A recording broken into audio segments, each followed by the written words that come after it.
चलो आ जाओ। Last class में हम लोगों ने पढ़ा था कि टैक्स रिफॉर्म के बारे में बात की थी, जिसमें डायरेक्ट टैक्स और इनडायरेक्ट टैक्स की बात की गई थी। अब आते हैं क्या क्या टैक्स रिफॉर्म थे मेजरली। पहला बोला गया rationalisation of tax direct taxes. 1991 के बाद जितने भी टैक्स रेट थे उनको घटाया गया, रिड्यूस किया गया। देखो ऑटोमेटिकली जब टैक्स रिड्यूस होते तो क्या होगा, जो मेजरली कस्टमर्स हैं उनकी एक तो सेविंग्स बढ़ेगी। क्या होगी? सेविंग्स बढ़ेगी। गवर्नमेंट का मानना यह था कि वो अपनी इनकम का डिस्क्लोजर भी करेंगे आपने हमारे टैक्स रेट को घटाने से, लेकिन जबकि ऐसा कुछ भी नहीं हुआ। सेकंड आता है रिफॉर्म्स इन इनडायरेक्ट टैक्सेस। जो इनडायरेक्ट टैक्सेस थे वो बहुत ज्यादा मात्रा में थे, बहुत ज्यादा इनडायरेक्ट टैक्सेस होते थे, तो पता भी नहीं लगता था कि कौन कौन सा टैक्स किस किस पर लगाया गया है।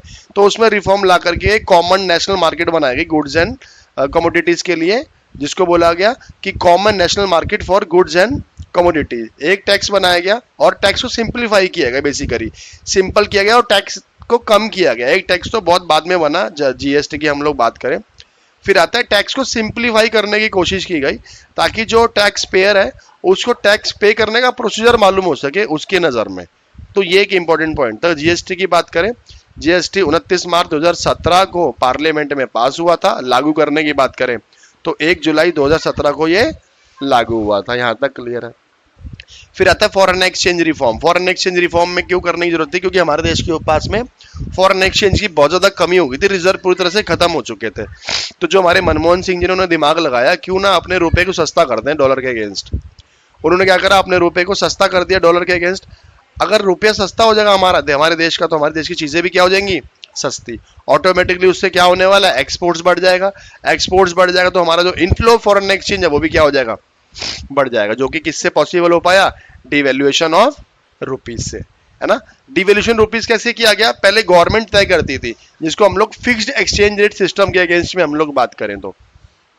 फिर आता है कि पहले गवर्नमेंट सारे देश रेट्स को तय करती थी, उसको हम लोग क्या बोलते थे? फिक्स्ड एक्सचेंज रेट सिस्टम, ठीक है। लेकिन गवर्नमेंट ने 1991 के बाद चेंजेस लाया गया, बोला कि market determination of exchange rate हम लोग लागू करेंगे, जिसको मैनेज फ्लोटिंग रेट भी बोला गया कि भैया ऐसा है, छोड़ दो। गवर्नमेंट ने बोला हम रुपए को फ्री छोड़ रहे हैं, हम अपने कंट्रोल से उसको हटा रहे हैं। अब कौन तय करेगा मार्केट का rate? Sir, demand and supply. ये बहुत ज्यादा इंपॉर्टेंट पॉइंट रहेगा। यहां तक था। फॉरेन एक्सचेंज रिफॉर्म पढ़ लिया, टैक्स रिफॉर्म पढ़ लिया। अब हम लोग trade and investment policy reform की बात करते हैं कि दूसरे देशों से जो ट्रेड करते हैं, हमारे देशों के साथ में इन्वेस्टमेंट करते हैं, उनको कैसे प्रमोट किया जाए। तो बेटा जो टैरिफ और कोटाज लगाए गए थे, टैरिफ मतलब टैक्सेस, कोटा मतलब limits on the quantitative restriction या लिमिट्स ऑन द क्वांटिटी, उसको कोटा कहते हैं। तो उसको पूरी तरह से हटाया गया। देखो अब जब टैरिफ और कोटा हटाओगे तो इंपोर्ट्स भी बढ़ेंगे, टेक्नोलॉजी भी बढ़ेगी, तो एफिशिएंसी भी बढ़ेगी साथ साथ में। तो इसका मेन मोटिव ये था कि to increase the international competitiveness. Technology आप लोग इंपोर्ट करोगे तो आप अच्छा सामान बनाओगे मार्केट के हिसाब से, है ना। सस्ता रॉ मटेरियल आपको मिलेगा तो भी आप अच्छा सामान बनाओगे टेक्नोलॉजी के हिसाब से, ठीक है। तो फॉरेन इन्वेस्टमेंट का मेन ये था कि फॉरेन इन्वेस्टमेंट को प्रमोट करना, टेक्नोलॉजी को प्रमोट करना, ताकि हम लोकल इंडस्ट्रीज की एफिशिएंसी को बढ़ा सकें। अब पहला पॉइंट आ जाओ, हुआ क्या, करा क्या? Removal of quantitative restrictions on imports and exports. Quantity मतलब क्या हुआ? कोटा। यहां पर लिखा हूं देखो बड़ा बड़ा। क्वांटिटेटिव का मतलब क्या हो रहा है यहां पर? कोटा। सर पूरी तरह से कोटा हटा दिया गया, रिस्ट्रिक्शन जितनी भी थी। अगर हम लोग एग्रीकल्चर और कंज्यूमर गुड्स की बात करें, उस पर जो कोटा लगा था वो तो सर अप्रैल 2001 में पूरी तरह से हटा दिया गया। एक्सपोर्ट ड्यूटीज को भी हटा दिया गया। एक्सपोर्ट ड्यूटीज को हटाने से जो हमारी मार्केट में कॉम्पिटिटिवनेस है वो बढ़ गई, क्योंकि एक्सपोर्ट हटाने से जो हमारे जो महंगे महंगे प्रोडक्ट्स है वो सारे के सारे अब महंगे नहीं रहे, ठीक। थर्ड पॉइंट आता है reduction in import duties. Sir हम इजीली जो सस्ता रॉ मटेरियल है वो मंगा सकते हैं, और जितनी भी टेक्नोलॉजी है हम लोग इसको इंट्रोड्यूस कर सकते हैं, ठीक है। तो यहां तक बात समझ में आई आपको सब। अब आता है रिलैक्सेशन इन इंपोर्ट लाइसेंसिंग सिस्टम। पहले क्या होता था, कुछ भी इंपोर्ट करने के लिए, चाहे वो छोटा हो चाहे वो बड़ी कोई भी आइटम हो, उसके लिए आपको लाइसेंस लेने की रिक्वायरमेंट होती थी, और लाइसेंस लेना एक बहुत बड़ा प्रोसेस होता था, और लाइसेंस सबको मिलता भी नहीं था।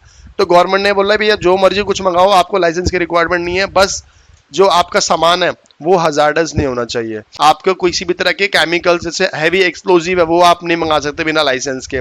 जो कि एनवायरमेंट सेंसिटिव इंडस्ट्रीज हैं, आप उसके अंदर सारा का सारा आपको लाइसेंस लेना पड़ेगा।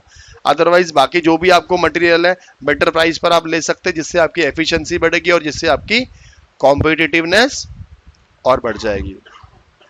यहां तक था हमारा लिबरलाइजेशन। पेपर में ज्यादा बड़ा क्वेश्चन लिबरलाइजेशन से ही बनता है। नेक्स्ट आता है प्राइवेटाइजेशन। प्राइवेटाइजेशन का मतलब सिंपल सा होता है कि अपनी ओनरशिप प्राइवेट हाथों में दे देना। ये होगा कब? ये हुआ कब? जब जितनी भी पब्लिक सेक्टर अंडरटेकिंग्स थी वो बहुत ज्यादा बीमार पड़ गई। जब पब्लिक सेक्टर अंडरटेकिंग ने अपना कुछ पार्ट या तो फिर पूरा का पूरा किसको बेच दिया? प्राइवेट सेक्टर को बेच दिया। उसी को बोलते हैं हम लोग डिसइन्वेस्टमेंट। ये बात याद रखना, डिसइन्वेस्टमेंट बार बार ही आता है, आपके मैक्रो में भी देखने को आपको मिलेगा disinvestment. Privatisation of the public sector, यहां पर देखो, privatisation of the public sector undertaking कैसे होगा? Sir, by selling of a part the equity of PSU to the public. किसको दे देंगे सर? या तो पार्ट दे देंगे उसको शेयर के फॉर्म में, या तो पूरी के पूरा बेच देंगे। इसी प्रोसेस को डिसइन्वेस्टमेंट बोला गया। यहां तक बात समझ में आई? ठीक है। कह रहे कि the purpose of mainly privatisation का क्या था कि अपनी फाइनेंशियल पोजीशन को देश की बढ़ाना और मॉडर्नाइजेशन लेकर के आना। उनका मानना यह था कि जितने भी हमारे प्राइवेट कैपिटलिस्ट हैं उनसे हमको मैनेजरल हेल्प मिलेगी। उनसे हमें क्या मिलेगी? सर, सारा काम तो पब्लिक सेक्टर नहीं देख सकता ना। हमने आज तक जितना भी काम ठेके पे दिया, जितना भी काम प्राइवेटाइज करा है, उसमें हमेशा एफिशिएंसी बढ़ी ही बढ़ी है।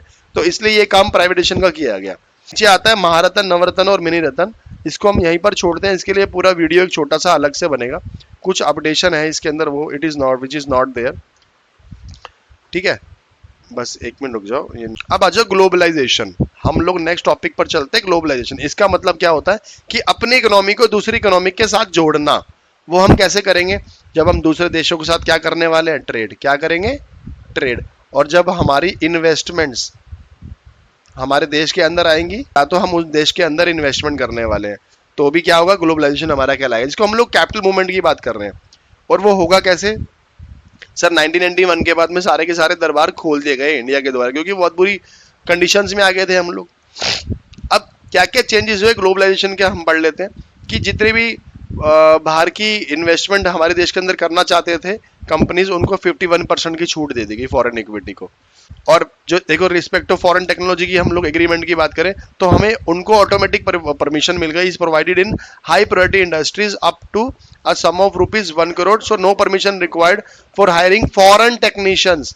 सर, फॉरेन टेक्नीशियन हायरिंग करने के लिए 1 करोड़ तक की आपको छूट दी गई है कि आप 1 करोड़ तक की पेमेंट आगे कर सकते हो। ठीक है। और यहां पर मैंने बताया कि आप जो डीवैल्यू करी थी हमारी करेंसी को, कितना करा था? 20%। क्लियर है। और ये सारा बेसिक दिया हुआ आगे, तो ये लर्निंग पार्टी दिया हुआ। कस्टम ड्यूटी को भी हटा दिया गया था। हटा गया था बेटा। अब जो 25% की कस्टम ड्यूटी थी उसको घटाकर कितना कर दिया गया? केवल 10% रह गई कस्टम ड्यूटी। तो इंपोर्ट एक्सपोर्ट आपका ऑटोमेटिकली सस्ता हो जाएगा क्योंकि ड्यूटीज हट गई हैं आपकी। ठीक है। ये तो ग्लोबलाइजेशन की हमने कुछ पॉजिटिव बातें करी, गवर्नमेंट ने क्या करा उसके बारे में बात किया। अब हम कुछ 2-3 पॉजिटिव बात कर लेते हैं कि उसके क्या पॉजिटिव इम्पैक्ट पड़े हमारे देश के ऊपर। सर, एक तो हमारे देश ने ग्लोबल मार्केट को एक्सेस कर लिया था। ग्लोबली अब हम लोग ट्रेड कर सकते थे, इन्वेस्टमेंट कर सकते थे। हमारे देश के पास में एडवांस टेक्नोलॉजीज आ गई थी और हमारी जितनी भी बड़ी बड़ी इंडस्ट्रीज थी उसका एक बेटर पर्सपेक्टिव निकल के आया था इंटरनेशनल मार्केट में अपना एक दिखाने के लिए कि हाँ हम भी कुछ है। क्यों? पहले हमारे पास में टेक्नोलॉजी नहीं थी, पैसा नहीं था, अब सब कुछ हमारे पास में आने लगा। तो अब इंटरनेशनल मार्केट में इंडिया का भी नाम होने वाला था। और दूसरा, हमारे जो जितने भी स्किल्ड पीपल थे उनको बेटर प्रोस्पेक्ट्स मिला क्योंकि इंडियन कंपनीज बहुत ज़्यादा पे नहीं करती थी। जब फॉरेन इन्वेस्टमेंट हमारे देश में आया, फॉरेन कंपनीज हमारे देश में आई, तो उन्होंने क्या करना शुरू किया? जो स्किल्ड लोग थे उनको अच्छी सैलरीज प्रोवाइड करनी शुरू करी। क्लियर है यहाँ तक ये बात? फिर आता है अगेंस्ट ग्लोबलाइजेशन। ग्लोबलाइजेशन के अगेंस्ट में कुछ हम पॉइंट्स बात कर लेते हैं। मैक्सिमम ये बेनिफिट किसको मिला? यहाँ पर देखो सर, जो बेनिफिट मिला एक्चुअली मिला डेवलप्ड कंट्रीज को बजाय कि डेवलपिंग कंट्रीज में। जैसे मैं आपको बताता हूँ, ग्लोबलाइजेशन से कॉम्प्रोमाइज हुआ welfare, identification of people belonging to poor countries. एक छोटी सी बात बताना, कोई एक काम को आउटसोर्स किया गया है और उस देश के अंदर क्या करना पड़ रहा है? फॉर एग्जांपल फैक्ट्री लगानी पड़ रही है जिस देश के अंदर काम को आउटसोर्स किया गया है, तो उस देश के अंदर पॉल्यूशन फैलेगा नहीं फैलेगा? हाँ, तो इस तरह से वहाँ के जो लोग थे उनके वेलफेयर को बहुत ज़्यादा सफ़र करना पड़ा, वेलफेयर उनका ख़त्म हो गया। यहाँ तक बात समझ में आई?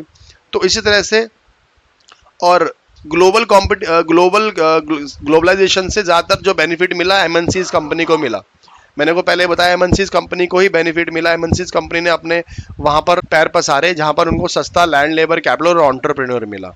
और देखो एमएनसीज जिस भी देश में काम करेगी, फॉर एग्जांपल एक ऐसी कंपनी जो ऑलरेडी बहुत बड़ी है, अदर कंट्रीज में काम कर रही है और वो इंडिया में भी आके काम कर रही है, तो ऑटोमेटिकली इंडिया की जो डोमेस्टिक इंडस्ट्रीज है उनको एक स्टिफ कंपटीशन मिलेगा, नहीं मिलेगा, है ना। देखो ये बेनिफिट तो था ही, लेकिन कहीं ना कहीं जो डोमेस्टिक हमारी कंट्रीज की जितनी भी हमारी इंडस्ट्रीज है उनको एक भारी कंपटीशन सामना करना पड़ा। क्लियर है यहाँ तक?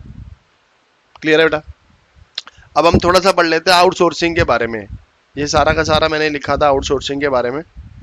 मैंने आपको बताया था आउटसोर्सिंग में होता क्या है। फॉर एग्जांपल मैं एक स्कूल चला रहा हूँ, ये लिखा हुआ है, मैं एक स्कूल चला रहा हूँ और स्कूल में 10 तारीख के बाद जो फीस नहीं आती थी बच्चों पेरेंट्स की, तो उसकी फ़ी कॉलिंग के लिए मैंने क्या करा, मैंने एक कंपनी को हायर कर लिया जिसको बोला गया फ़ी कलेक्शन प्राइवेट लिमिटेड।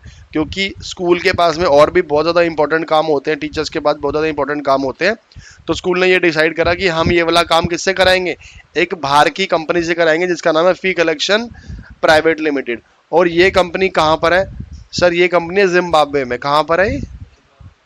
जिम्बाब्वे में, जहाँ के लोग हिंदी बोलते हैं, वहाँ के लोग कुछ है जो हिंदी बोलते हैं, तो उनसे ये काम कराएंगे। क्योंकि अगर हम लोग ये काम अपने टीचर से कराएंगे तो उनका जो टाइम है बहुत कीमती है, तो एज कम्पेयर टू जिम्बाब्वे हमें अपने ये काम अपने टीचर से कराएंगे तो वो बहुत महंगा पड़ता है। फिर जिम्बाब्वे से काम कराना शुरू करा, तो मैंने क्या कर दिया, इंडिया ने क्या करा, अपने काम को क्या कर दिया, आउटसोर्स कर दिया। क्या कर दिया?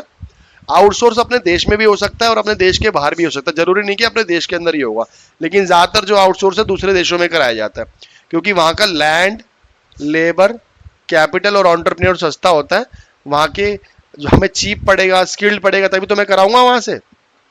तो इसी तरह से मैंने पहले बताया आपको कि यूएस से, फॉर एग्जांपल यूएस से को कोई काम कराना है, उनका कस्टमर केयर सर्विसेज है, वो कहाँ पर पाई जाती है? इंडिया के अंदर।